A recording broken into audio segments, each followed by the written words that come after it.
அதோ பார், தேவன் கலர் அடித்த இந்த படம் எவ்வளவு அழகாயிருக்கிறது. ஒவ்வொரு மாலை பொழுதும் அவருடைய பரந்த அன்பை அது நினைப்பூட்டுகிறது நமக்கு, உங்களுக்கு. இவளை உண்டாக்கினது தெய்வம் தானா? அவர் என்னை காண்கிறாரா என்றே சந்தேகம். அவர் என்னை அறிந்திருக்க முடியாது.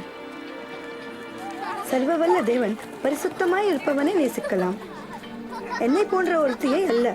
ரெவ்கா, அவர் போதித்த அந்த 3 ஆண்டுகள் நீயும் என்னுடன் இருந்திருந்தால் நன்றாய் இருந்திருக்கும். போதகர் இயேசுவா? சஃபீரா, அவரை பத்தி எனக்கு சொல்லுவியா? மரியா மகதலினா? தயவு செஞ்சு உங்க கதையை சொல்லுங்கள். சரி, கூறுகிறேன். வாருங்கள்.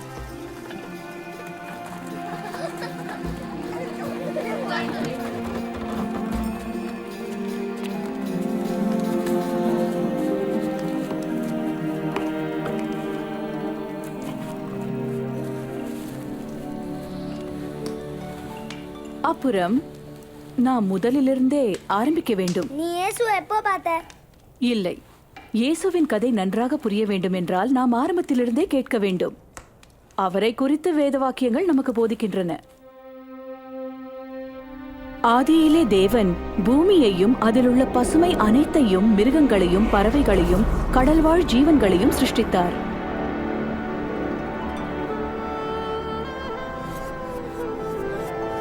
மண்ணிலிருந்து முதல் மனிதனை அவர் உருவாக்கினார்.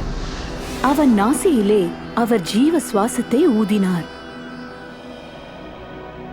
முதல் மனிதன் ஆதாம் என்று அழைக்கப்பட்டான். தேவன் மனிதன் தனிமையாய் இருப்பது நல்லதல்ல, அவனுக்கேற்ற துணையை அவனுக்கு உதவியாக உண்டாக்குவேன் என்று கூறினார். எனவே தேவன் ஆதாமின் விலா எலும்பு எடுத்து ஏவாள் என்ற பெண்ணை உருவாக்கினார். அவனை ஆளும்படியாக அவளை தலை எலும்புகளிலிருந்தோ. ஆதாமும் ஏவாளும் தங்களுக்கென்று தேவன் ஆயப்படுத்தின அழகான தோட்டத்தில் தேவ சமூகத்தில் ஜீவித்தார்கள். தோட்டத்தில் தேவன் அவர்களோடு உலாவினார், உறவாடினார். அப்போது எந்த துன்பமும், ஒடுக்குதலும், மரணமும் இல்லாதிருந்தது. தேவன் ஆதாமை நோக்கி, நீங்கள் தோட்டத்தில் உள்ள எல்லா மரங்களின் கனிகளையும் புசிக்கலாம், ஆனால் நன்மை தீமை அறிகிற மரத்தின் கனியை நீங்கள் புசிக்க கூடாது. அதை புசித்தால் நீங்கள் சாகவே சாவீர்கள் என்றார்.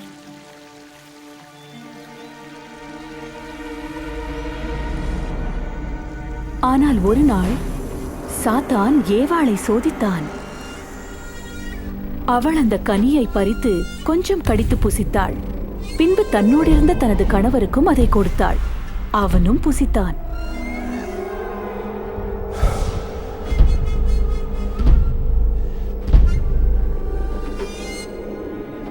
ஆதாமும் ஏவாளும் கீழ்ப்படியாமல் செய்த அவமான கிரியை ஏதேன் தோட்டத்திலிருந்து ஒற்றுமையை அழித்தது. ஆணுக்கும் பெண்ணுக்கும் இருந்த ஒற்றுமையும், அவர்களுக்கும் தேவனுக்கும் நடுவில் இருந்த ஒற்றுமையும் முறிந்து போயிற்று.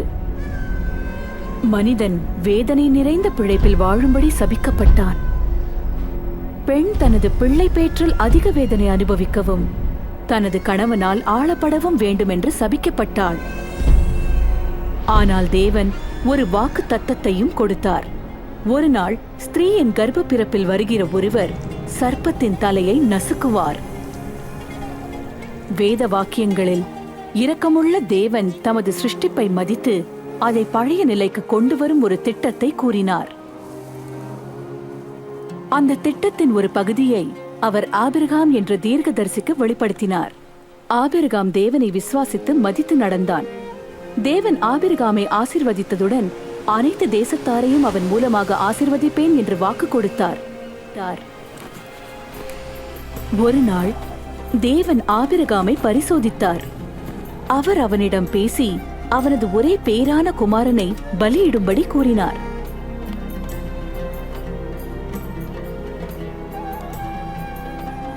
தனது மகன் மூலமாக தேவன் தனது சந்ததியை பெருக பண்ணி பூமியின் தேசத்தாரை ஆசீர்வதிப்பேன் என்று கொடுத்த வாக்கை அவன் அறிந்திருந்தான். எனினும் தேவனை அவன் விசுவாசித்திருந்தபடியால் அவர் சொல்லுக்கு கீழ்ப்படிந்தான். தேவன் கூப்பிட்டு, ஆபிரகாமே, இப்போதும் உனது ஒரே பேரான குமாரனை எனக்கு ஒப்புக் கொடுத்தபடியால் நீ எனக்கு கீழ்ப்படிந்ததை அறிந்திருக்கிறேன். ஆபிரகாம் அருகில் உள்ள ஒரு ஆட்டுக்கடாவை கண்டான். எனவே ஆபிரகாம் அதை தன் மகனுக்கு பதிலாக தேவனுக்கு பலியிட்டான். தேவன் ஆபிரகாமின் மகனுக்கு பதிலாக பலியிட ஒரு ஆட்டை கொடுத்ததை பாருங்கள். தமது பெரிய திட்டத்தின் ஒரு சாயலாக. அந்த திட்டம் பாவத்தையும் மரணத்தையும் அழித்து ஆண்களையும் பெண்களையும் தம்மோடுள்ள அந்யோன்ய உறவில் மீண்டும் சேர்ப்பதாக இருந்தது.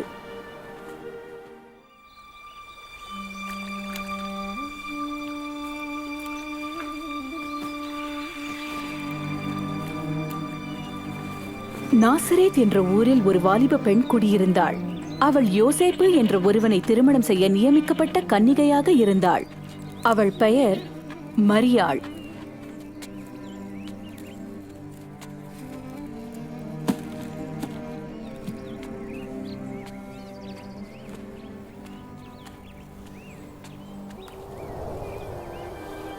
கர்த்தர் உன்னுடனே இருக்கிறார். நீ ஆசீர்வதிக்கப்பட்டவள். பயப்படாதே மரியாள், நீ தேவனிடத்தில் கிருபை பெற்றாய். நீ கருவுற்று ஒரு குமாரனை பெற்றெடுப்பாய். அவருக்கு இயேசு என்று பெயரிடுவாய். ஆனால் நான் ஒரு கன்னிகை, இது எவ்வாறு நடக்கும்? பரிசுத்த ஆவி உன்னில் வந்து தேவனுடைய பலன் உன்மேல் நிழலிடும். நீ சுமக்கும் குழந்தை பெரியவராயிருப்பார்.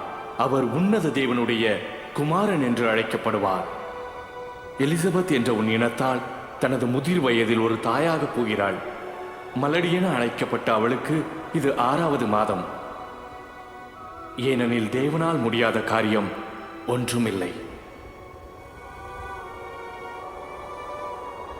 கர்த்தருக்கு இதோ நான் அடிமை, நீர் சொன்னபடியே எனக்கு ஆக கடவுது.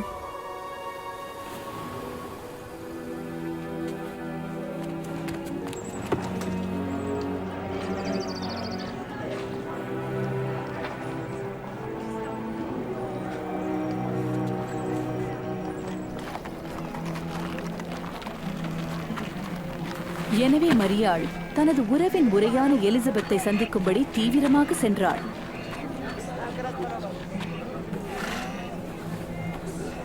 எலிசபெத்! மரியாள், உறவினர் மரியாளா?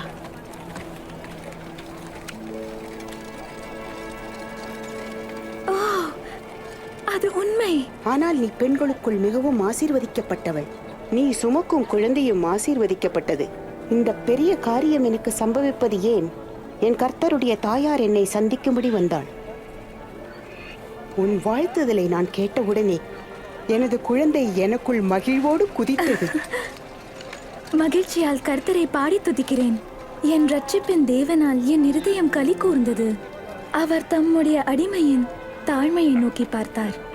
இது முதல் எல்லோரும் என்னை பாகியவதி என்பார்கள். சேர்த்துக் கொண்டான்.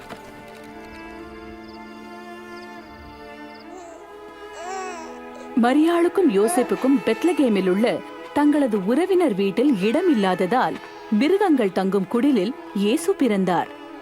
ஒரு தூதர் கூட்டம் அவருடைய பிறப்பின் செய்தியை அறிவித்தது. பிள்ளைக்கு விருத்த சேதனம் செய்த 8ஆம் நாளில் அவருக்கு இயேசு என்று பெயரிட்டார்கள். அதன் அர்த்தம் தேவன் ரட்சிக்கிறார். பின்பு மரியாளும் யோசேப்பும் அந்த பிள்ளையை கர்த்தருக்கு பிரதிஷ்டை செய்யும்படி தேவாலயத்துக்கு கொண்டு போனார்கள். அவளுடைய கதையை நான் கேட்டபோது இயேசு ஒரு சாதாரண தீர்க்கதரிசியை விட மேலாக இருப்பார் என்று அறிந்தேன். தேவதூதன் இயேசுவை உன்னத தேவகுமாரன் என்று அழைத்ததின் அர்த்தம் என்ன? தேவன் ஒரு பெண்ணுடன் உறவு கொண்டார் என்று அர்த்தமில்லை அல்லவா? ஐயோ, இல்லை இல்லை. மரியாள் ஒரு கன்னி பெண்ணாக இருந்தாள். இயேசு அவளிடம் கர்ப்பம் தரித்தது உண்மையில் தேவனுடைய வல்லமையால் நடந்த ஒரு அற்புதம். தேவனால் எதையும் செய்ய முடியும். நீ அதை நம்பவில்லையா? அவருடைய மிக வியப்பான ஆரம்பங்களை நினைத்தால், உன்னையும் என்னையும் போன்ற ஒரு பெண்ணிடம் இயேசு பிறந்தாலும் அவர் மிகவும் மேலானவராக இருந்தார். உங்கள் பாவங்களை விட்டு மனம் திருந்தி திருமுழுக்கு பெறுங்கள், அப்போது தேவன் உங்கள் பாவங்களை மன்னிப்பார். எலிசபெத்தின் மகனான யோவான் ஸ்நானகனை குறித்து தேவன் தாமே முன்னுரைத்திருந்தார். அவன் யோர்தான் நதியில் ஆண்களுக்கும் பெண்களுக்கும் திருமுழுக்கு கொடுத்தான். நான் உங்களுக்கு நீரினால் திருமுழுக்கு கொடுக்கிறேன், ஆனால் என்னிலும் மிகப்பெரியவர் ஒருவர் வந்து கொண்டு இருக்கிறார். அவருடைய பாதரட்சியின் வாரை அவிழ்க்கிறதற்கும் நான் பாத்திரன் அல்ல. அவர் உங்களுக்கு பரிசுத்த ஆவியினாலும் அக்னியினாலும் திருமுழுக்கு கொடுப்பார். தூற்றுக்கூடை அவர் கையில் இருக்கிறது. அதை கொண்டு அவர் களத்தை நன்றாய் சுத்தம் பண்ணி கோதுமையை தமது களஞ்சியத்தில் சேர்ப்பார்.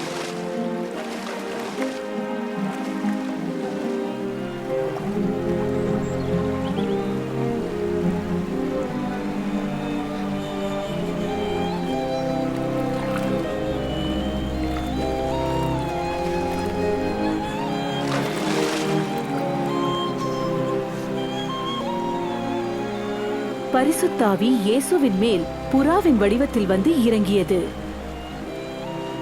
அன்றியும் வானத்திலிருந்து ஒரு சத்தம் உண்டாகி, இவர் என்னுடைய நேசகுமாரன், இவரில் பிரியமாய் இருக்கிறேன் என்றது. தமது திருமுழுக்கை தொடர்ந்து இயேசு அந்த பகுதியில் பயணஞ்செய்து போதித்து வந்தார். அவருடைய செய்தி அவருடைய அதிகாரத்தை நிச்சயப்படுத்தினது.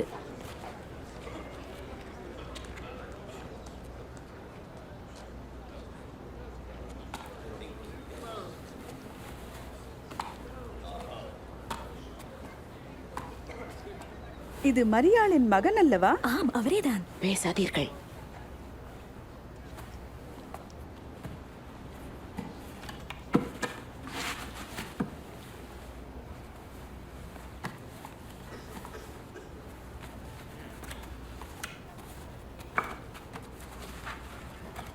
கர்த்தருடைய ஆவி என்மேல் இருக்கிறார், ஏனெனில் நான் எளியோருக்கு நற்செய்தி அறிவிக்க தெரிந்து கொள்ளப்பட்டேன்.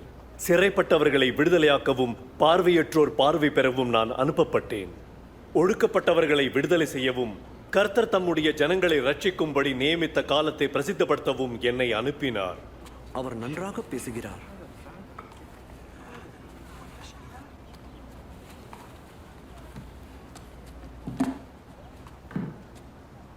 இந்த வேத வாக்கியம் இன்று நிறைவேறியது. அது உங்களுக்கு வாசிக்கப்பட்டது. வேத வாக்கியம் நிறைவேறுகிறதா? ஆனால் மேசியா மாத்திரம்தான் அந்த வாக்குத்தத்தத்தை நிறைவேற்ற முடியும். நாம் இதை எப்படி அறிய முடியும்? அவருடைய வார்த்தைகள் அநேகரை வியப்புக்குள்ளாக்கி, அவருடைய அற்புதங்கள் அநேகரை விசுவாசிக்க செய்தன.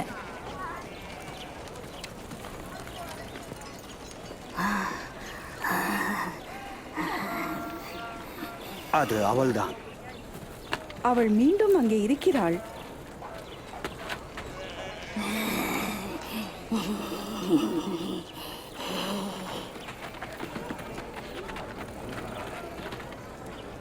யார் அது? அந்த போதகரின் சொந்த ஊர் நாசரேத்து. இயேசு. வணக்கம். வணக்கம்.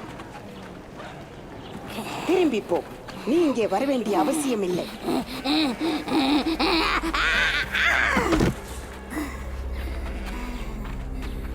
போதகரே, அவளை விட்டுவிடுங்கள். அவளை கண்ணீரிட்டு பார்ப்பதால் உம்மை தீட்டுப்படுத்த வேண்டாம். மரியாளே, நசரேயனாகிய இயேசுவே, உமக்கும் எங்களுக்கும் என்ன? நீர் யார் என்று அறிவோம். நீர் தேவனுடைய பரிசுத்த. அமைதியாயிருங்கள். அசுத்த ஆவிகளே,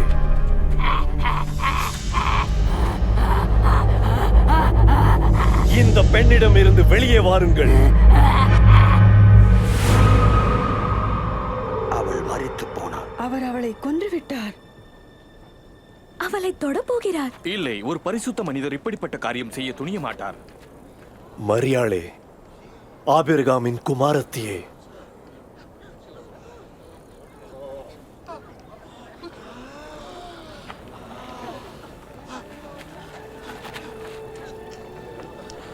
அவள் சரியாகிவிட்டாள். அவள் உயிரோடு இருக்கிறாள்.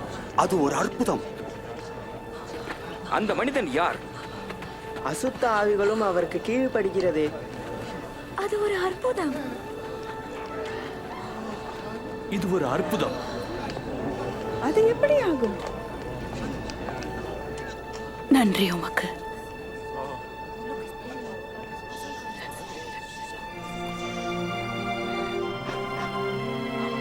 நன்றி உமக்கு.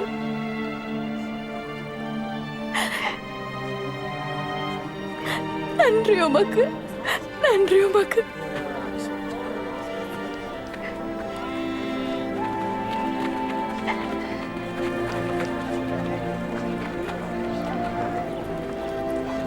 அந்த நாள் முதல் நான் அவரை பின்பற்ற ஆரம்பித்தேன். தேவனுக்கு இஷ்டமானதை மாத்திரம் செய்ய விரும்பினேன்.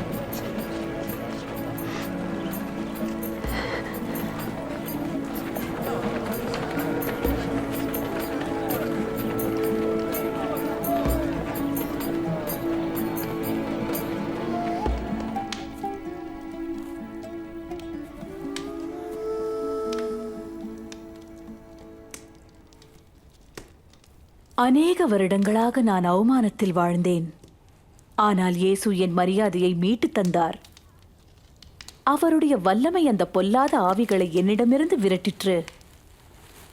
ஓ, என் இனியவளே, சஃபீராள். தீனாள், இயேசு போதித்ததை கேட்டு அவர் செய்த அற்புதத்தை கண்டாயல்லவா? கண்டேன். அப்படியென்றால் நான் ஏன் எல்லாவற்றையும் விட்டு அவருக்கு பின் சென்றேன் என்று தெரியுமல்லவா? அவரை பின்பற்றினவர்களில் நான் மட்டும் இல்லை. நாங்கள் சரீரத்திலும் ஆவியிலும் பசியாய் இருந்தோம். எங்களை தேவனிடம் வழிநடத்தும் ஒருவர் எங்களுக்கு தேவைப்பட்டது. சோர்வும் போராட்டமும் நிறைந்த ஆண்டுகளை கடந்து சென்ற பின் எங்களில் அநேகர் தங்கள் நம்பிக்கையை இழந்துவிட்டனர். ஆனால் இயேசு சென்றவிடமெல்லாம் அந்த நம்பிக்கையை அளிப்பவர் என்று கண்டோம்.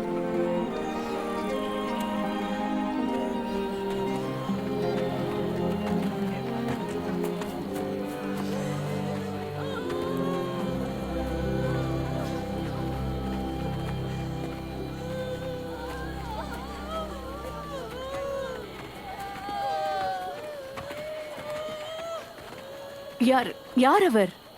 அது ஒரு வாலிபன், தனது விதவையான தாய்க்கு ஒரே மகன்.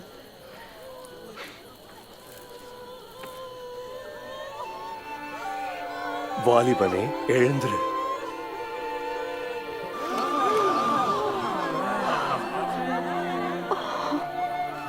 ஒரு பெரிய தீர்க்கதரிசி நம் மத்தியில் தோன்றியிருக்கிறார். தேவன் தம்முடைய ஜனங்களை ரட்சிக்கும்படி வந்திருக்கிறார்.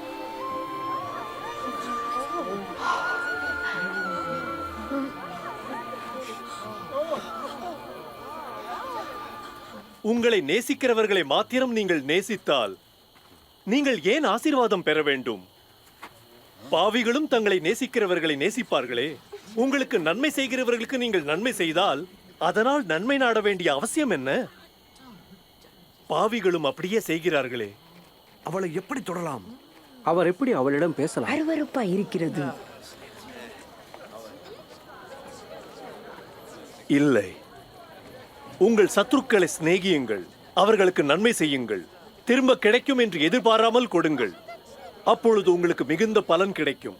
நீங்கள் உங்கள் பரமபிதாவுக்கு பிள்ளைகளாவீர்கள். அவர் நன்றி இல்லாதவர்களுக்கும் துன்மார்கருக்கும் நன்மை செய்கிறார். இரக்கம் காட்டுங்கள், ஏனெனில் உங்கள் பிதாவும் இரக்கம் காண்பிக்கிறார். தேவன் பயங்கரமான பாவிகளையும் தமது சத்துருக்களாக எண்ணி அழிக்க விரும்பவில்லை. பதிலாக காணாமற் போன ஆடுகளை தேடி கண்டுபிடித்து அவைகளை தமது தொழுவத்தில் சேர்க்க விரும்புகிறார் என்று இயேசு போதித்தார். இயேசு சமாரியா கிராமத்துக்குள் செல்லும் வரை பல நூற்றாண்டுகளாக நமது கலாச்சாரத்தை எதிர்த்து வாழ்ந்தவர்களை நாம் சரியாக எடை போடாமல் வெளிநாட்டு கலாச்சார கலவை நிமித்தம் அவர்களை நேசிப்பதை அறியாதிருந்தோம். எல்லாரும் இருக்கிற இந்த பெண் யார்? அவள் ஒரு சமாரியா பெண். அது ஒன்றே போதாதா? வாருங்கள், ஆகாரமாக நேரமாகிவிட்டது. நமது போதகரை காத்திருக்க வைக்க முடியாது.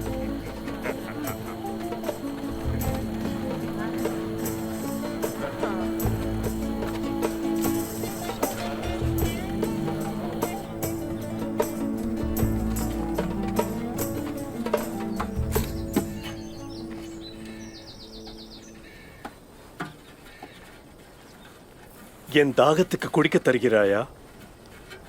நீர் ஒரு யூதன், நான் ஒரு சமாரிய நங்கை. நீர் எப்படி என்னிடத்தில் குடிக்க கேட்கலாம்? தேவன் கொடுக்கிற ஈவை நீ அறிந்திருந்தால், உன்னிடம் குடிக்க கேட்கிற நான் யார் என்று தெரிந்தால் நீயே என்னிடம் கேட்டிருப்பாய். நான் உனக்கு நித்திய ஜீவ தண்ணீரை கொடுத்திருப்பேன்.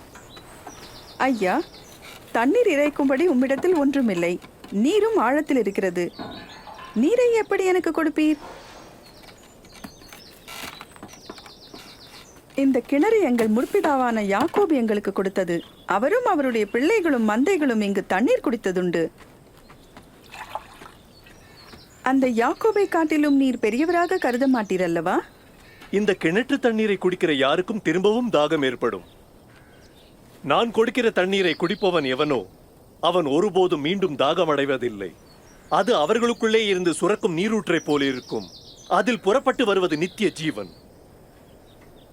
ஐயா, எனக்கு அந்த தண்ணீர் தாரும். அதை நான் குடித்தால் எனக்கு தாகம் வராது. நீர் எடுக்க தினசரி இங்கே வர வேண்டுவதும் இல்லை. உன் கணவனிடம் போய் என்னிடம் அழைத்து வா. நான் கணவனோடு வாழவில்லை. நான் கணவனோடு வாழவில்லை என்று நீ சொன்னது சரியான பதில். இதுவரை நீ 5 பேரை மணந்துள்ளாய். இப்பொழுது நீ சேர்ந்து வாழ்கிறவனும் உன் கணவன் அல்ல.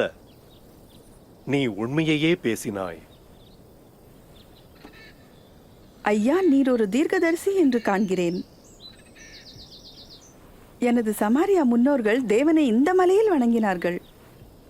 ஆனால் யூதர்களாகிய நீங்கள் எருசலேமில் தான் தேவனை வணங்க வேண்டும் என்று கூறுகிறீர்கள்.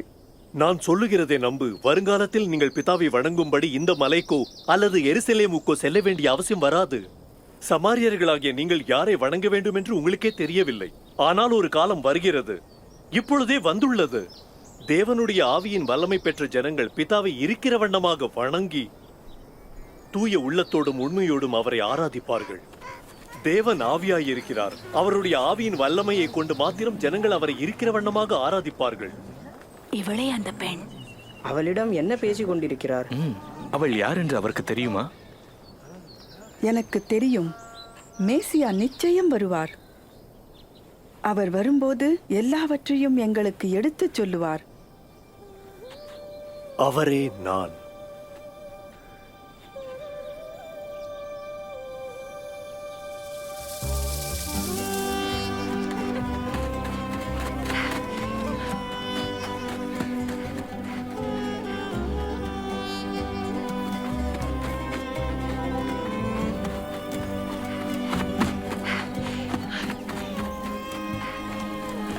வாருங்கள், அந்த மனிதன் நான் செய்ததையெல்லாம் ஒன்று விடாமல் எனக்கு சொல்லிவிட்டார். வந்து பாருங்கள், அவர் மேசியாவாக இருப்பாரோ? மேசியாவா? வாக்குத்தத்தம் பண்ணப்பட்டவரா? இருக்க முடியாது. வாருங்கள், வந்து பாருங்கள், வாருங்கள். போதகரே, இதை சாப்பிடுங்கள். நீங்கள் அறியாத போஜனம் என்னிடம் உண்டு. அவருக்கு யாராவது உணவு கொண்டு வந்திருப்பார்களோ? எனது உணவு என்னை அனுப்பினவருடைய சித்தத்திற்கு கீழ்ப்படிந்து அவர் எனக்கு செய்யும்படி கொடுத்த பணியை செய்து முடிப்பதே. பயிர்களில் கதிரை பாருங்கள், அறுவடைக்கு ஆயத்தமாயிருக்கிறது.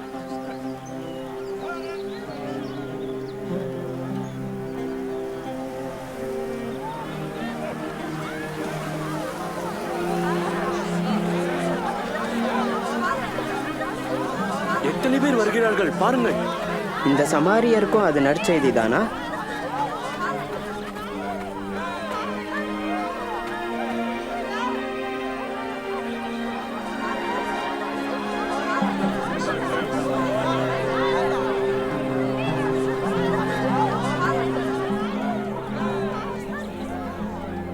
அந்த கிராமத்து மக்கள் இயேசுவிடம் வந்து தங்களிடம் தங்கி தங்களுக்கு போதிக்கும்படி வருந்தி கேட்டனர். நாங்கள் அவர்களோடு 2 நாள் தங்கினோம். அநேக சமாரியர்கள் அவரிடம் விசுவாசம் வைத்தார்கள். கவலைப்படுகிறதுனால் உங்களில் யாராவது தனது வாழ்க்கை நீளத்தை கூட்ட முடியுமா? அடிப்படையான இந்த காரியத்தை செய்ய முடியாதிருக்கும் போது மற்றவைகளை குறித்து ஏன் கவலைப்படுகிறீர்கள்?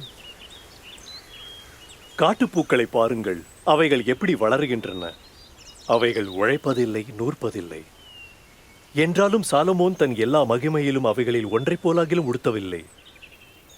தேவன் காட்டுச் செடிகளை இவ்விதமாக உடுத்துகிறார். அவைகள் நாளை அக்னியில் போடப்படுகின்றன. அவர் அவைகளை விட உங்களை நன்றாக உடுத்துவது எவ்வளவு நிச்சயம்? உங்கள் அற்ப விசுவாசத்தை விடுங்கள். எங்கள் விசுவாசத்தை பெரிதாக்கும். உங்கள் விசுவாசம் ஒரு கடுகு விதையளவு பெரிதாயிருந்தால் நீங்கள் இந்த மரத்தை பார்த்து நீ வேரோடு பிடுங்கப்பட்டு கடலில் நடுப்படுவாயாக என்று சொன்னால் அது உங்களுக்கு கீழ்ப்படியும்.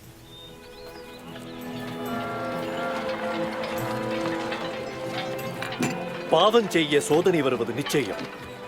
ஆனால் அது யாரால் வருகிறதோ அவனுக்கு ஐயோ. அப்படிப்பட்டவனுடைய கழுத்தில் ஒரு கல்லை கட்டி கடலில் தள்ளுவது அவன் இந்த சிறியரில் ஒருவனை பாவம் செய்ய தூண்டுவதை விட சரியாக இருக்கும். பரலோக ராஜ்யம் எப்படி இருக்கும்? அது இவ்வாறு இருக்கும். ஒரு மனிதன் கைப்பிடி அளவு கடுகு விதையை தன் தோட்டத்தில் விதைக்கிறான். விதை முளைத்து ஒரு மரத்தை போல் வளருகிறது. அதன் கிளைகளில் குருவிகள் கூடு கட்டுகின்றன. அவர் என்ன பேசுகிறார் என்று எனக்கு புரியவில்லை. நீர் ஏன் வரி வசூலிப்பவர்களோடும் பிற பாவிகளோடும் சேர்ந்து உண்பதும் குடிப்பதும் ஏன்? பாவிகளா?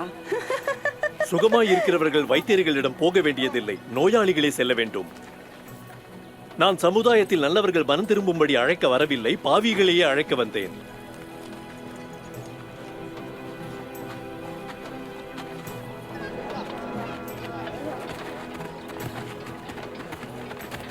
அவருடைய ஆடையாகிலும் நான் தொட முடிந்தால் நான் குணமாகி விடுவேன்.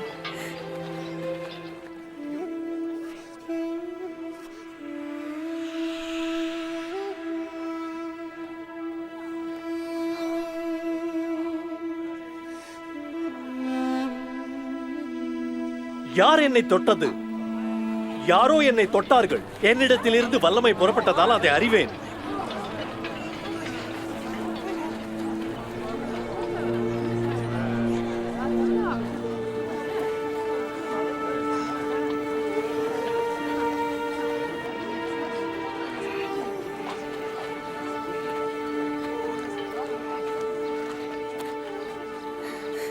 உம்மை தொட்டது நான் தான்.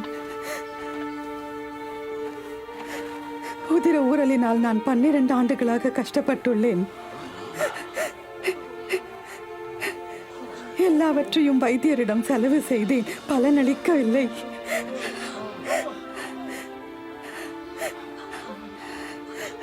ஆனால் எனது விரல்களால் உமது வஸ்திரத்தை தொட்டபோது நான் சுகமானேன்.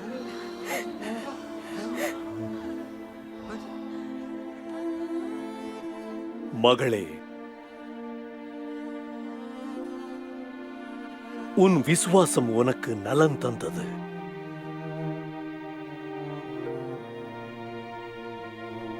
சமாதானத்தோடே போ.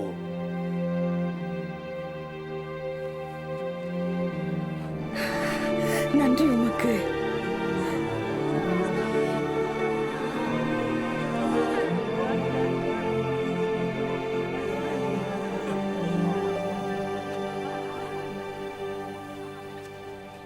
மகளே என்று அழைத்தாரே? ஆம், நமது நியாய பிரமாணத்தின்படி 12 ஆண்டுகள் தீட்டாக இருந்த ஒரு பெண். அவர் அவள் பழியை நீக்கி மரியாதையை நிலைநாட்டினார். பெரிய அளவில் சுகம் கிடைக்க எது காரணம் என்று எனக்கு தெரியவில்லை. இயேசுவின் வல்லமையா அல்லது அவரது இரக்கமா? பயப்படாதிருங்கள் சிறு மந்தையே, உங்களுக்கு ராஜ்யத்தை கொடுக்க உங்கள் பிதா சித்தம் கொண்டிருக்கிறார். உங்கள் சொந்தமானவைகளை எல்லாம் விற்று ஏழைகளுக்கு உதவி செய்யுங்கள். கிழிந்து போகாத பணப்பைகளில் சேமிப்பதன் மூலம் பரலோகத்தில் உங்கள் செல்வங்களை சேருங்கள். அங்கு அவைகள் ஒருபோதும் குறையாமல் இருக்கும். ஏனெனில் எந்த திருடனும் அதை தொட முடியாது, பூச்சி அதை பொட்டரிக்காது. உங்கள் பொக்கிஷம் எங்கேயோ அங்கேதான் உங்கள் உள்ளமும் எப்போதும் இருக்கும்.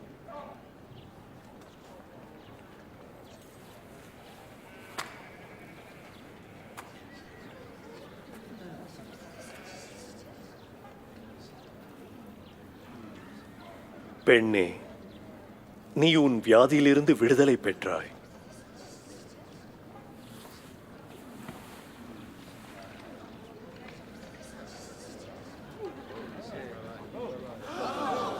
பாருங்கள், பாருங்கள், இவள் குணமடைந்தாள். இது ஒரு அற்புதம். பாருங்கள், இவள் குணமடைந்தாள். வந்து பாருங்கள். இன்னும் ஒரு அற்புதம். கர்த்தருக்கு ஸ்தோத்திரம். 18 வருஷங்கள். கடவுள் உன்னை காப்பாராக ரவி. நீங்கள் வேலை செய்ய 6 நாட்களும் உண்டு. அவைகளில் ஒன்றில் வந்து உங்களை குணமாக்கிக் கொள்ளுங்கள். ஆனால் இன்று ஓய்வு நாளாகிய சபத். மாயக்காரரே, உங்களில் யாராவது உங்கள் எருதையாவது கழுதையாவது அவிழ்த்து தண்ணீர் காட்டும்படி வெளியே கொண்டு போகிறது இல்லையா இந்த சபத் தினத்தில்? இப்பொழுது நம் மத்தியில் இருக்கிற ஆபிரகாமின் குமாரத்தியாகிய இவளை சாத்தான் சென்ற 18 ஆண்டுகளாக கட்டி வைத்திருந்தானே, அவள் ஓய்வு நாளன்று விடுதலை அடைவது சரிதானே?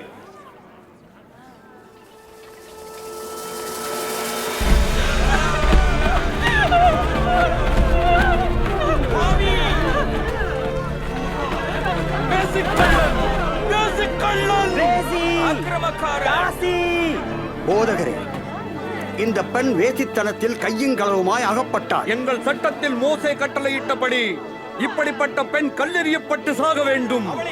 அவள் சாக வேண்டும். நீர் என்ன சொல்லுகிறீர்?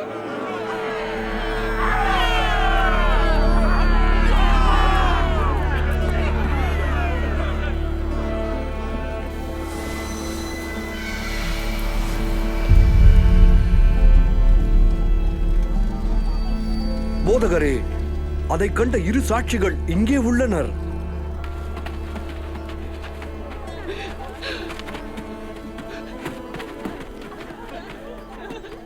இந்த பெண்ணை நாங்கள் என்ன செய்வது?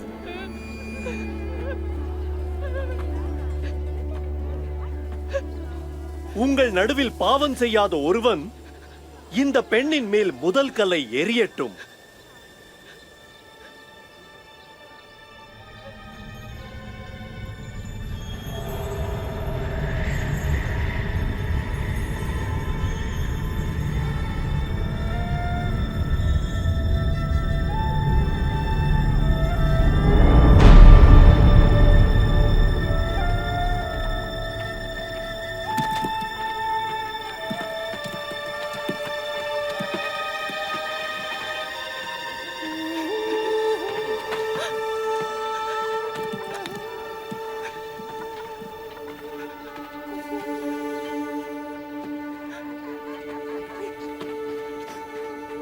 பெண்ணே, அவர்கள் எங்கே? உன்மேல் குற்றம் சுமத்த அவர்களில் யாரும் இல்லையா? ஒருவரும் இல்லை ஐயா. நானும் உன்னை குற்றப்படுத்தவில்லை.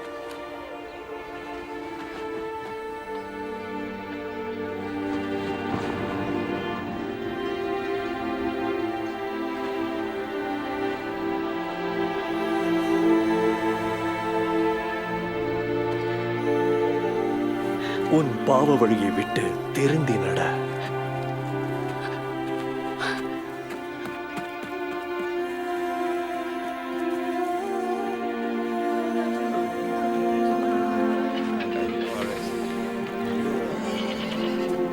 தேவசந்தி, அந்த தூக்குங்க. என் தோளில் ஏறு. இப்போது பார்க்க முடிகிறதா? என்னால இயேசுவை பார்க்க முடியுது. அவன் சட்டத்தை மதிப்பதில்லை. விதைக்கிறவன் ஒருவன் ஓய்வு நாளை காப்பதில்லை. அவன் விதைக்கும் போது சில விதைகள் பாவிகளோடு விருந்துகிறான். இந்த வழியிலேயே அவரை செல்லவிட்டால் அனைவரும் அவரை நம்பி விடுவார்கள். அப்போது ரோம அரசாங்கம் செயல்பட்டு நமது தேவாலயத்தை அழித்து விடுவார்கள். அவைகள் முளைத்தாலும் ஈரமில்லாது இருந்ததால் பட்டு போயின. அவர்களால் இயேசுவின் சொல்லை குற்றப்படுத்தவோ அவரை பின்பற்றுகிற ஜனத்தை கட்டுப்படுத்தவோ முடியவில்லை. ஆனால் வாக்குத்தத்தம் பண்ணப்பட்ட மேசியா என்று அவர் கோரினதை நிறுத்த திட்டமிட்டனர். எனவே அவரை காட்டிக் கொடுக்கும்படி சரியான ஒரு ஆளை தேடினர்.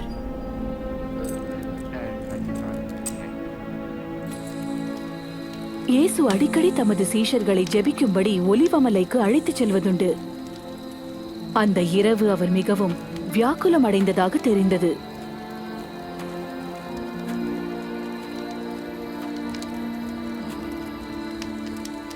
ஏன் உறங்குகிறீர்கள்?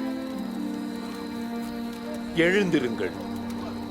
சோதனையில் விழாதபடி கண் விழிப்போடு ஜெபம் செய்யுங்கள்.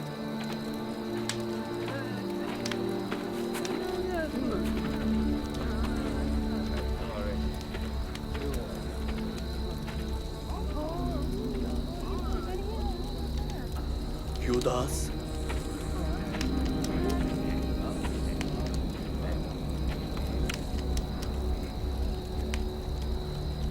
தேவகுமாரனை முத்தத்தினாலேயா காட்டிக் கொடுக்கிறாய்?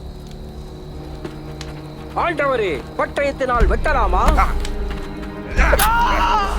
வந்து அவனை கைது செய்யுங்கள். நிறுத்துங்கள்.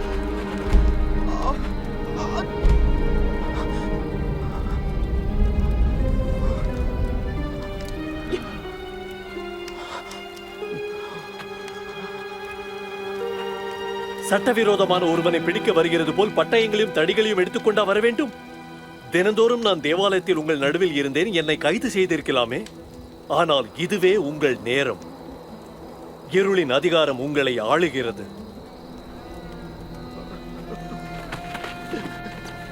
அவனை பிடியுங்கள். அவர் நண்பனா அவரை காட்டிக் கொடுத்தான்? அவருடைய சொந்த சீஷரில் ஒருவனா? நாம் எல்லோரும் நம்பி காசு கொடுத்த அதே சீஷன் தான். பத்திரமாக பார்த்துக் கொள்ளுங்கள். அந்த இரவு முழுவதும் சேவர்கள் அவரை அடித்து கேலி பரியாசம் பண்ணினார்கள். உன்னை யார் அடித்தது சொல். தீர்க்கதரிசியா? அடுத்தது உன்னை யார் அடிப்பார்கள் சொல்லு. நிறுத்துங்கள். நான் சொல்லுகிறேன், நிறுத்துங்கள். அவனை அழைத்து வாருங்கள் கவுன்சிலிடம்.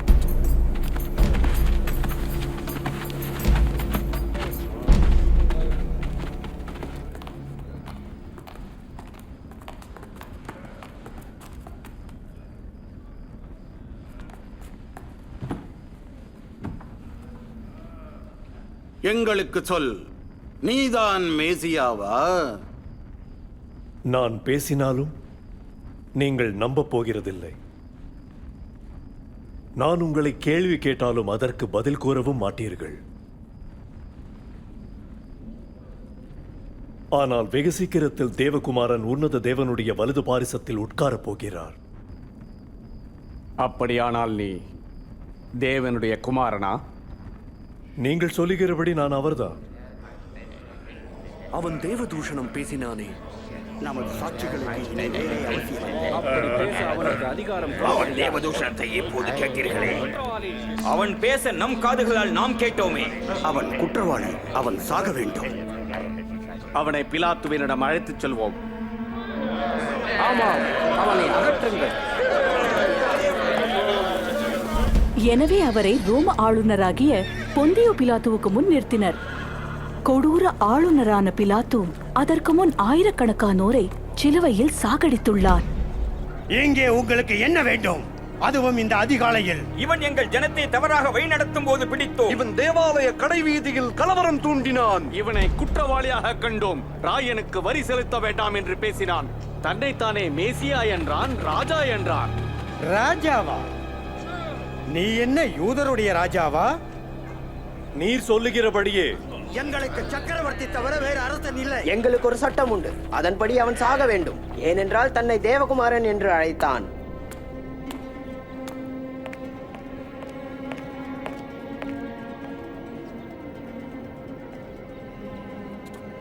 இந்த மனிதன் மரணத்துக்கு ஏதுவான எந்த தவறும் செய்யவில்லை.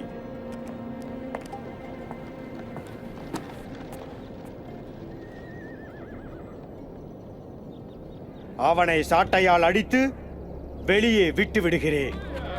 நீர் அவனை போகவிட்டால் ராயனுக்கு நீர் நண்பன் அல்ல.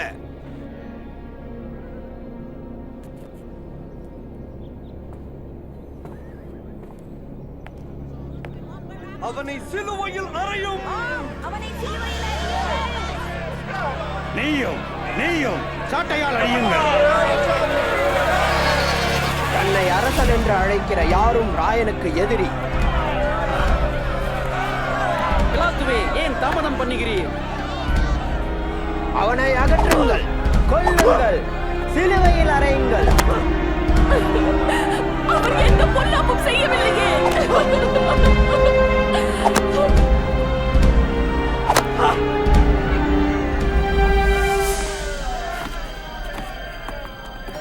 அவனை சிலுவையில் அறையுங்கள்.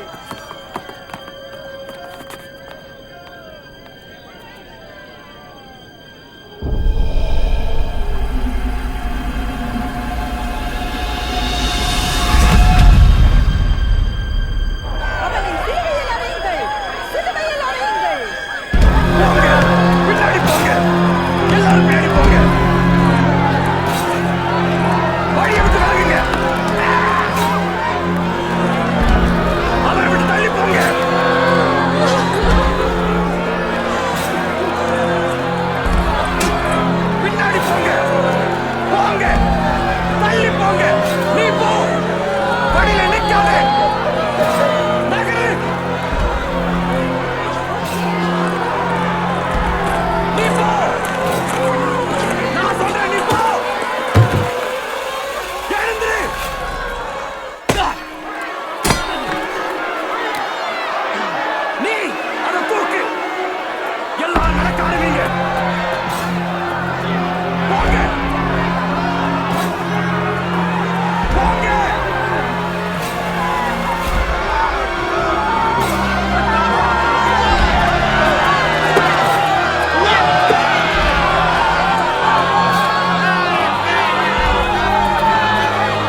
பிதாவே, இவர்களை மன்னியும். தாங்கள் செய்கிறது என்னதென்று அறியாதிருக்கிறார்களே. நீ உண்மையான மேசியாதானே? உன்னையும் எங்களையும் ரட்சியும் தேவனே. நீ தேவனுக்கு பயப்படுகிறது இல்லையா? நாமும் நியாயப்படி தண்டிக்கப்படுகிறோம். ஆனால் அவரோ எந்த தவறும் செய்யவில்லையே. இயேசுவே, நீர் உம் ராஜ்யத்தில் வரும்போது நீர் இந்த அடிமையை நினைத்தருளும். நான் உனக்கு வாக்கு கொடுக்கிறேன். இன்றைக்கு நீ என்னுடனே பரிதீசில் இருப்பாய்.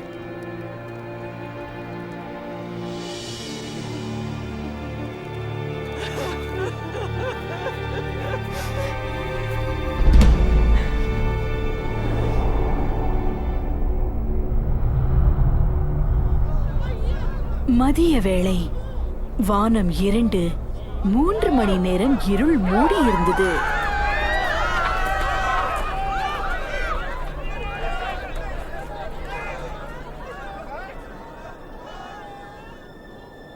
பிதாவே,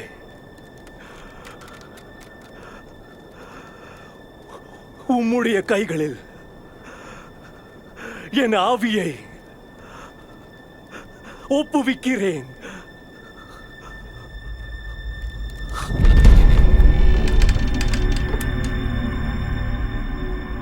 தேவனுக்கு மகிமை.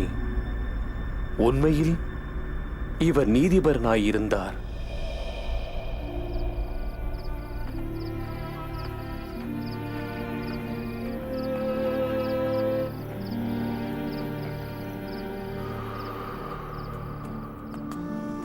மதக்குழுவில் ஒரு நீதியுள்ள மனிதன் இருந்தான். அவன் இயேசுவை தீர்ப்பதில் பங்கெடுக்கவில்லை. அவன் பெயர் அரிமத்தியா ஊரானான யோசேப்பு. அவன் பொந்தியோ பிலாத்துவினிடமிருந்து இயேசுவின் சரீரத்தை பெறும்படி உத்தரவு வாங்கி, சூரியன் அஸ்தமித்து ஓய்வு நாள் ஆரம்பிக்கும் முன் அருகிலுள்ள கல்லறையில் அதை வைத்தான்.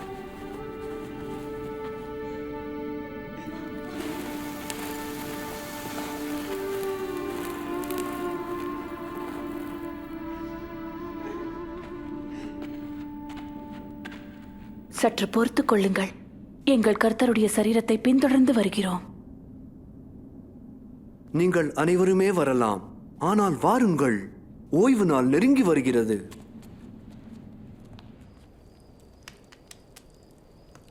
அவர்கள் ஏன் அவரை கொல்ல வேண்டும்? அவர் தேவனிடத்திலிருந்து வந்திருந்தால் ஏன் தம்மை கொல்லும்படி அனுமதிக்கிறார்? அந்த கேள்விகள் எல்லாவற்றையும் கேட்டுவிட்டேன். இயேசுவுக்கு அசுத்த ஆவிகள் மேல் அதிகாரம் இருந்தது. மரித்தவர்கள் அவருடைய சத்தத்தை கேட்டார்கள். அவரால் இதை தடுத்திருக்க முடியாதா? அவர் வாக்குத்தத்தம் பண்ணப்பட்ட மேசியா என்று நம்பி 3 வருடமாக பின்பற்றினேனே. இப்பொழுது அவர் போய்விட்டார். நான் எங்கே போவேன்? இது ஒரு துக்கமான கதை தான். ஆனால் அதற்கு மகிமையான முடிவுண்டு.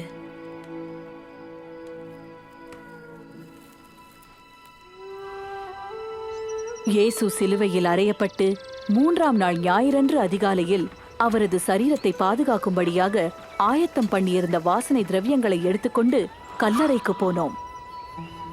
கல் புரட்டப்பட்டிருக்கிறது.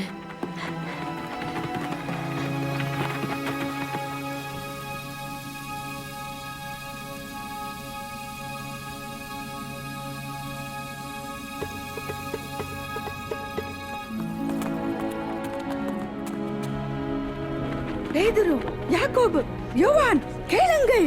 அந்த கல் புரட்டப்பட்டிருந்தது. நாங்கள் உள்ளே சென்றபோது நமது கர்த்தருடைய சரீரத்தை காணவில்லை. கர்த்தரை கல்லறையிலிருந்து எடுத்துக்கொண்டு போய் விட்டார்கள். அவரை எங்கே வைத்திருக்கிறார்கள் என்று தெரியவில்லை. என்ன, நம் கர்த்தருடைய சரீரம் காணவில்லையா? நீங்களே போய் பாருங்கள்.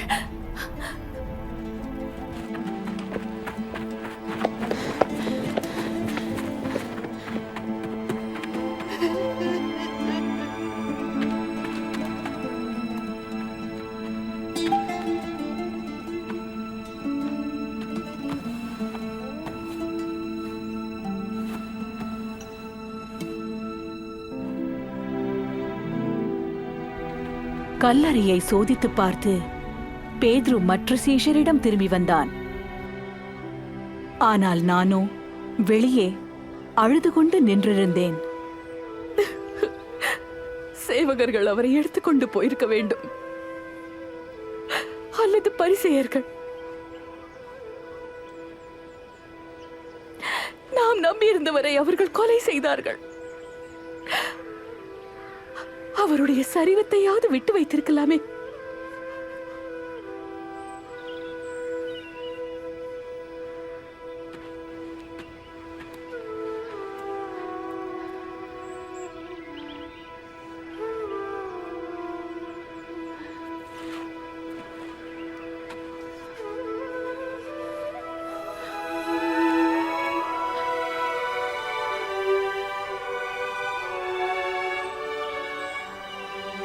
பெண்ணே, ஏன் நீ அழுகிறாய்?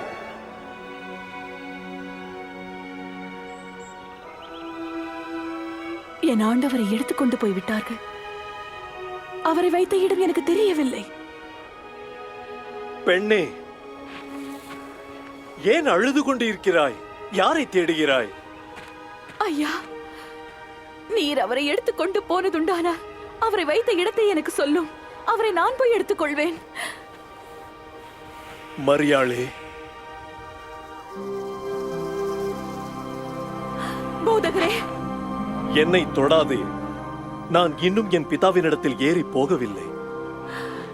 கர்த்தாவே, நீர் உயிரோடு இருக்கிறீரா? நீ போய் இந்த செய்தியை என் சகோதரர்களுக்கு அறிவி. நீர் எங்களை மறக்கவில்லை. தேவன் எங்களை கைவிடவில்லை. அவர்களிடம் சொல்லு, நான் கர்த்தரை கண்டேன்.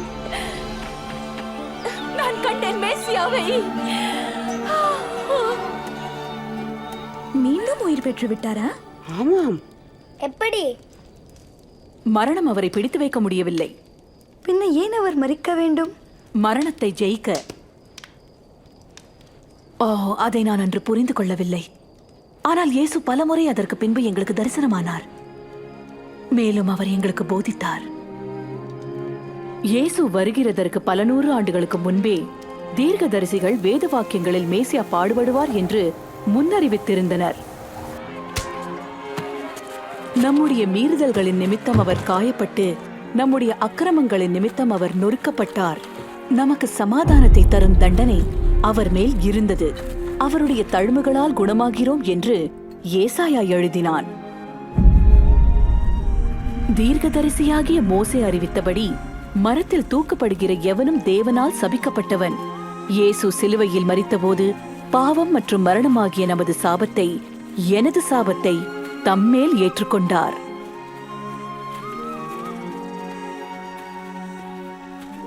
அவரது பலியும் உயிர்த்தெழுதலும் பொல்லாங்கின் பிடியிலிருந்து நம்மை விடுவித்து, இருளின் அதிகாரத்திலிருந்து நம்மை காப்பாற்றி, பயமும் வெட்கமும் நிறைந்த வாழ்க்கையிலிருந்து நம்மை மீட்டது. இந்த ஆசீர்வாதம் தேவனால் நம் முற்பிதாவாகிய ஆபிரகாமுக்கு அறிவிக்கப்பட்டது. பூமியில் உள்ள எல்லா ஜனங்களும் அவர் மூலமாக ஆசீர்வதிக்கப்படுவார்கள் என்பதே அது. எல்லா ஜனங்களுமா? பெண்களும் கூடவா? ஆபிரகாமின் குமாரத்தி என்று என்னை அவர் அழைத்தார். நீ அவருக்கு செல்ல மகள். அவர் உன்னை ஆசீர்வதிக்க விரும்புகிற மகள். 12 ஆண்டுகள் உதிர ஊரலிலிருந்து விடுவிக்கப்பட்ட பெண்ணை போல, அல்லது என்னை போல. நம்மில் யாரும் பயத்தோடும் வெட்கத்தோடும் நடமாட அவசியமில்லை. என்னை யாரும் காணவில்லை, கேட்கவில்லை என்று இனிமேல் வருத்தப்பட அவசியமில்லை. இயேசு தம்மை குறித்து சொன்னார், கர்த்தருடைய ஆவி என்மேல் இருக்கிறார். ஏனெனில் நான் எளியோருக்கு நற்செய்தி அறிவிக்க தெரிந்து கொள்ளப்பட்டேன். சிறைப்பட்டவர்களை விடுதலையாக்கவும் பார்வையற்றோர் பார்வை பெறவும் நான் அனுப்பப்பட்டேன். ஒடுக்கப்பட்டவர்களை விடுதலை செய்யவும், கர்த்தர் தம்முடைய ஜனங்களை ரட்சிக்கும்படி நியமித்த காலத்தை பிரசித்தப்படுத்தவும் என்னை அனுப்பினார். இயேசு ஜனங்களை தொட்டார். அவர் தீட்டு என்று அறிவிக்கப்பட்ட வியாதிகளினால் நொந்து போன பெண்களையும் தொட்டு அவர்களை குணப்படுத்தினார். அவர் பிள்ளைகளுக்கும் ஆண்களுக்கும் பெண்களுக்கும் செல்வந்தருக்கும் ஏழைகளுக்கும் போதித்து நீதிமான்களையும் பாவிகளையும் அவர்கள் மரியாதையில் நிலைநிறுத்தினார். அவர் ஜனங்களை குணமாக்கினார், பிசாசுகளை துரத்தினார், ஆண்களையும் பெண்களையும் பிள்ளைகளையும் சாத்தானின் பிடியிலிருந்து விடுவித்தார். இது அவருக்கு அசுத்த ஆவிகள் மேல் இருந்த அதிகாரத்தை வெளிப்படுத்தியது.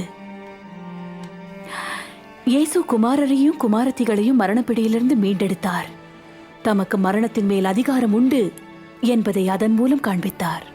இயேசுவை சிலுவையில் அறைந்தபோது சாத்தானும் தீய சக்திகளும் சேர்ந்து அவர் மேல் வெற்றி சிறந்ததாக நம்பினாலும் இயேசு மரணத்திலிருந்து உயிர் தெழுந்து பாவம் மற்றும் மரணத்தின் அதிகாரங்கள் எல்லாவற்றின் மேலும் வெற்றி சிறந்தார். அப்பா அவர்தான் மேசியாவா? இயேசு செய்த அற்புதங்களை சர்வ வல்லமை படைத்த தேவனால் வாக்கு பண்ணப்பட்ட மேசியா ஒருவரால் மட்டுமே முடியும். இயேசுவை போன்று இரக்கமும் வல்லமையும் உள்ள நம்பத்தகுந்த ஒருவர் மாத்திரம் விசுவாசத்திற்கும் வணக்கத்திற்கும் பாத்திரர். தேவன் இந்த உலகத்தை சிருஷ்டித்த போது தம்முடைய பிரசன்னத்தில் மகிழ்ச்சியோடு வாழும்படி ஆணையும் பெண்ணையும் உருவாக்கினார். அதுவே அவரது திட்டமாயிருந்தது. ஆனால் நாம் அவரை விசுவாசியாமலும் அவர் கற்பனைகளுக்கு கீழ்ப்படியாமலும் போனோம். இந்த வெட்கத்திற்குரிய கிரியையானது தேவனிடமிருந்து நம்மை பிரித்ததுடன் ஆண் பெண் நடுவில் உள்ள நல்லுறவை குலைத்து போட்டது. நாமும் கூட இதே கீழ்ப்படியாமையில் தொடர்கிறோம். அதனாலே வேத வாக்கியம் தெளிவாய் அறிவிக்கிறது, பாவம் செய்யாதவன் ஒருவனும் இல்லை. இந்த பாவத்தின் விளைவு மரணம் மற்றும் தேவனிடமிருந்து பிரிவு. ஆனால் நாம் வெட்கத்தோடும் பயத்தோடும் ஜீவித்து அவரிடத்திலிருந்தும் அவருடைய அன்பிலிருந்தும் துண்டித்து நீடிப்பதை தேவன் பொறுக்கவில்லை. எனவே ஆபிரகாமின் மகனுக்கு பதிலாக ஒரு ஆட்டை மரிப்பதற்கு கொடுத்த தேவன் இயேசுவை நமக்கு பதிலாக மரிக்கும்படி அனுப்பினார். இயேசுவின் வாழ்க்கை, மரணம் மற்றும் உயிர்த்தெழுதல் மனந்திரும்பி அவரை பின்பற்ற விரும்பும் ஒவ்வொருவரிடமும் தேவனுடைய உறவை நிலைநிறுத்துகிறது. இப்படி நாம் சர்வவல்ல தேவனோடு வாழும் உறவு நமது மரணத்தோடு முடிவதில்லை. இயேசுவோடு சிலுவையில் அறையப்பட்ட கள்வன் மரிக்கும் முன்பு அவரை விசுவாசித்தான். இயேசுவும் அவனிடம், இன்று நீ என்னுடனே பரதீசில் இருப்பாய் என்று வாக்களித்தார். இயேசுவில் விசுவாசம் வைக்கிற ஒவ்வொருவரும் நித்திய தண்டனையிலிருந்து தப்பி என்றைக்கும் தேவனோடு ஜீவிப்பார்கள். எவ்வாறு? விசுவாசத்தை கொண்டு அவரை பின்பற்றுவதால். என்னை எப்படி ஏற்றுக்கொள்வார்? மரியாளையும் என்னையும் ஏற்றுக்கொண்டார். நான் எப்படி அறிவது? அவரை நம்பு, அவரிடம் கேள், அவரிடம் பேசு.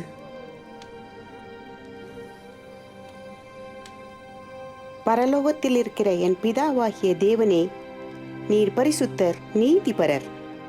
நீர் என்னை நேசிப்பதற்காக உமக்கு நன்றி. நான் உமக்கு விரோதமாக பாவம் செய்துள்ளேன். நீர் உமது குமாரனாகிய இயேசுவை மேசியாவாக அனுப்பியதற்கு நன்றி. பழி மற்றும் குற்ற உணர்வாகிய சாபத்தை அழிக்கும்படி இயேசு எனது ஸ்தானத்தில் மரித்ததற்காக உமக்கு நன்றி. இப்போதும் ஜீவிக்கிற அந்த இரட்சகரை பின்பற்ற விரும்புகிறேன். நீங்கள் என்னை மன்னித்து ஏற்றுக்கொண்டதற்காக உமக்கு நன்றி. ஆமென். ஆமென். ஆமென். உமக்கு நன்றி, உமக்கு நன்றி.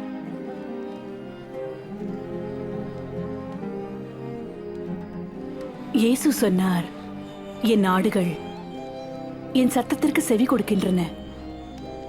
அவைகளை அறிந்திருக்கிறேன், அவைகள் என்னை பின்பற்றும். அவர் உன்னை அறிவார் ரிவ்கா. அவர் உன்னை நேசிக்கிறார். இது நித்திய உறவின் ஆரம்பம். அது வளர்ந்து அவரை இன்னும் நன்றாக அறியவும் கூடுதலாக நம்பவும் செய்கிறது. தேவனுடைய வார்த்தைக்கு கீழ்ப்படிவதின் மூலம் நாம் வளர்கிறோம். விசுவாசத்தினாலே நாம் அவரிடம் ஜெபிக்கிறோம். அவர் வழி நடப்பவரோடு நாம் ஐக்கியம் கொள்கிறோம். அவரை குறித்து பிறருக்கு அறிவிப்போம். இயேசு சொன்னதை நம் மனதில் கொள்வோம். தேவன் உங்களை ஆசீர்வதித்து காக்க கடவர். வானத்திலும் பூமியிலும் சகல அதிகாரமும் எனக்கு கொடுக்கப்பட்டிருக்கிறது. ஆகையால் நீங்கள் புறப்பட்டு போய்க்கொண்டே இருந்து அனைத்து ஜாதி ஜனங்களிடத்திலும் போதித்து அவர்களுக்கு பிதா, குமாரன், பரிசுத்த ஆவியின் நாமத்திலே ஞானஸ்நானம் கொடுத்து நீங்கள் கைக்கொள்ளும்படி நான் உங்களுக்கு கட்டளையிட்ட அனைத்தையும் அவர்களுக்கு உபதேசம் பண்ணுங்கள். இதோ உலகத்தின் முடிவு வரை நான் என்றைக்கும் உங்களோடு கூட இருந்து கொண்டே இருப்பேன் என்று மெய்யாகவே சொல்லுகிறேன்.